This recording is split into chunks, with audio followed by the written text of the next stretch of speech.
Hey, what is up, everybody? This is Stevie Breach coming to you here today. I sat down after picking my kids up from school, and as they were doing their homework, I started to watch a television show on Netflix, and at that point, I saw that I was looking at my Twitter timeline that basically my friend Luke Cara has basically already watched The Table for Three, and he was raving about it, and I said, hey, I didn't think that they were showing that until it was live on the WWE Network at 6 o'clock tonight, 9 o'clock Eastern. I didn't know that you were going to be able to watch it on demand already, or I would have gone out of my way to watch it.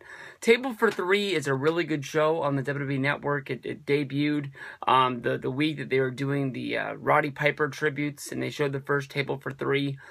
Since then, we've seen The New Day. They had one last week with the girls on it. It had Molly Holly. It had Medusa. And it had Ivory. That was a good episode, but really nothing really worth of reviewing. This one they put together was called the Intercontinental Champions Club, which was Dolph Ziggler, Ryback, and Daniel Bryan. This seems like sort of a newer episode. I thought they filmed a lot of these WrestleMania weekend, but Daniel Bryan, he won the championship at WrestleMania 31. They talked about that, but they also talked about Ryback winning the Intercontinental Championship at the Elimination Chamber pay-per-view, and what Ryback called one of the worst Elimination Chamber matches of all time. They didn't mention the ECW one by name, but that's the one that always comes to my mind is the one that I think of as one of the worst. December to Dismember, one of the worst pay-per-views of all time, let alone one of the worst main events of all time, and every December, I think of myself, I got to go out of my way and I got to watch this show and I got to be able to review it and fit in with what's going on with the timetable.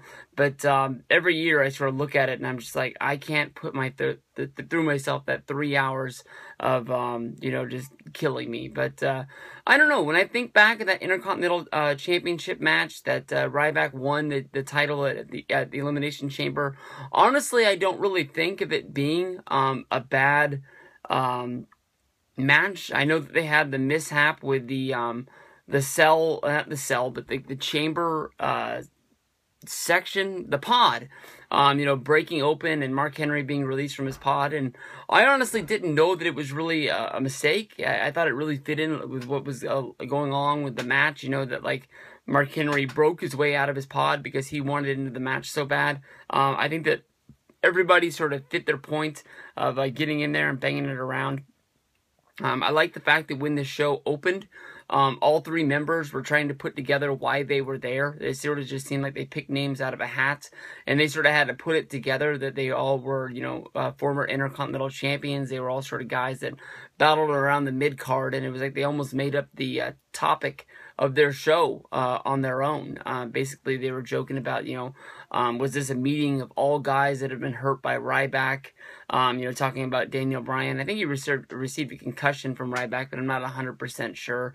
Daniel Bryan told stories about basically being body slammed by Ryback and just being beat down and just it hurting and the pain of the matches. But the good thing that came out of this was basically Daniel Bryan got to show, his real personal side. I know that he is a star of a reality television show in Total Divas, but I don't really think that is really being a real show. If you go back and you think about Wrestling Road Diaries, number 1 with Colt Cabana, Daniel Bryan, and I just forgot the last guy's name. But they're riding around doing that independent tour.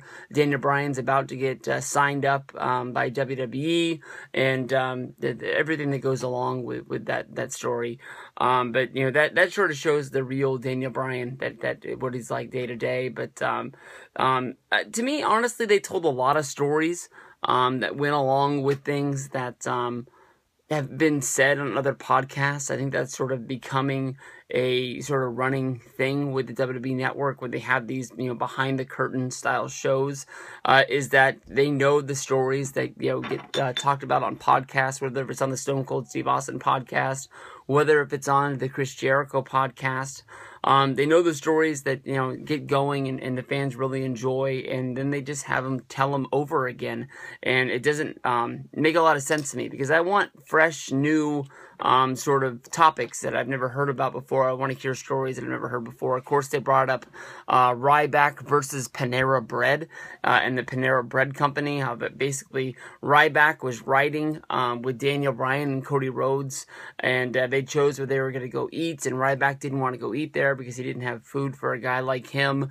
He says he normally likes to go to Subway, order 10 chicken breasts, get a sandwich, and just eat those throughout the day and sort of be happy.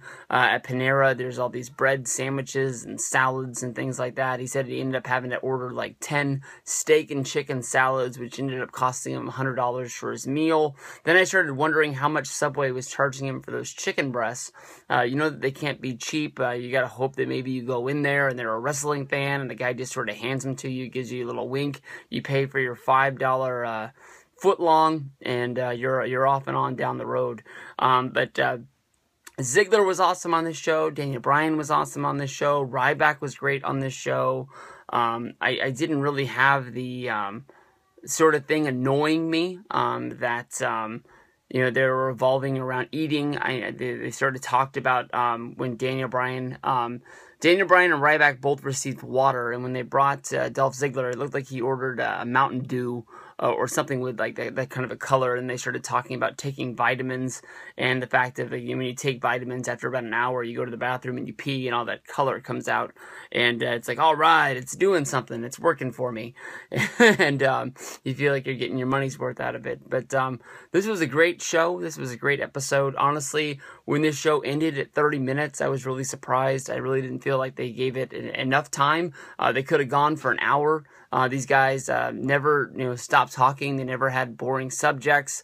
They sort of were all able to sort of rattle things off and keep it going, and talk about the fact of what the Intercontinental Championship means to them. And I've talked about this a lot on my own, in my own videos, is that one day I hope the Intercontinental Championship means something yet once again, to the point of where what it felt like when I was a kid. Dolph Ziggler brought up the fact that when he was a kid, he thought that Mr. Perfect was like the Intercontinental Champion for like 2 years.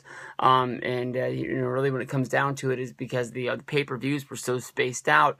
He had the title for like a 2 pay-per-view run, and then dropped it off to somebody else, but it just felt like it was so long. And Dolph Ziggler talks about, every time somebody gets the championship, they try to make the championship mean something, and they want to go on a good run, and they sort of get together with the guys that they're going to be working with and try and figure out, what's the next thing that they're going to do to sort of, try to get this thing over. And, so many times they've, once the title reign is over, they just sort of look at themselves and they say, well, that didn't work. And, you just sort of go on to the next thing. But I don't know. The Intercontinental Championship has been around for so long. It went through a point where it really didn't mean anything. In these days with WWE's booking, it just feels like, as soon as you get that mid-card championship, it just feels like you're just going to lose. And you finally lose the championship, and then all of a sudden, once again, then you're just, where do I go from here? It's sort of like you climb the ladder to reaching to winning the championship, and then once you win the championship, that's when you start going down the ladder step by step until you reach the bottom, and then they try to get you to move on to the next point, and they're wondering why you've cooled off and why you don't mean anything, because in order to gain a number one contender, so many times we see somebody beat the Intercontinental Champion in a non-title match, we see somebody beat the Intercontinental Champion in a tag match, and then all of a sudden, like, oh, this guy's got this guy's number. Yeah, because you're beating the hell out of this guy week after week. Daniel Bryan talked about when he won the Intercontinental Championship at WrestleMania, what his plan was to not be on Monday Night Raw, be exclusive to SmackDown. That way when you saw this guy with his Intercontinental Championship and they had a match for it, you knew that it would mean something, because if you would have put him on Monday Night Raw defending the IC belt, it definitely would have been behind the World Championship. It definitely would have been behind John Cena in the United States title. So, putting him on SmackDown would make it to a point where if you wanted to see Daniel Bryan, you'd have to watch SmackDown, and you have to be continuously trying to follow his matches to find out where he's going and what his storylines are and things like that. But I thoroughly really did enjoy this talk. Ryback, Daniel Bryan, and Dolph Ziggler, if they all, filmed some sort of reality show driving in a car down the road, this would definitely be something that I would like to watch. I like these sort of weird pairings that they've put together for these Table for Threes, and I honestly will be really looking forward to the next one. to see, you know, who they pair together and who they hook up for the WWE Network. I guess this show's on Wednesdays. I thought that they were just putting it on after Monday Night Raw. I don't really know the WWE schedule for the WWE Network anymore, so I'll have to try and figure that one out. But I still want them to bring rivalries back. They were promoting the fact that they have the Edge and Christian versus the Hardy Boys episode on their Twitter account, so hopefully that means WWE rivalries will be making a return, because I think after only 4, maybe 5 episodes, they ended it way too soon. Dusty Rhodes versus Ric Flair definitely is the standout of the group of shows. Stone Cold Steve Austin and Vince McMahon with 2 episodes honestly was just too long. Matt Hardy versus Edge was very, very good as well.